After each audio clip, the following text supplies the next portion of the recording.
तपाईले प्रकाश सुवेदीलाई पागल भन्नुभएको छ नि, उहाँले त चित्त दुखाउनु भएको छ। तपाईँ पनि पागल हो है।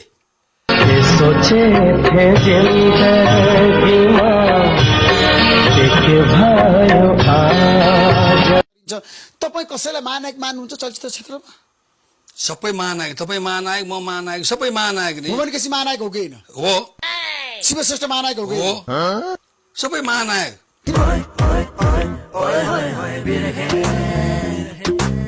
होइन, तपाईँ चाहिँ कस्तो गुन्डा आज नेपाली जनतालाई बताउनुहोस्। म एकदम हेल्पफुल गुन्डा हो। म चाहिँ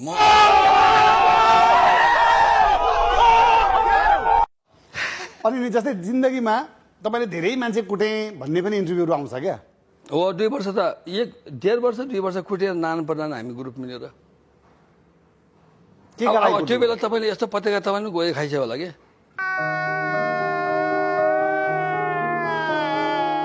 जुन कुट्नुभयो नि तपाईँले सुपारी लिएर कति पैसा कमाउनु भयो त?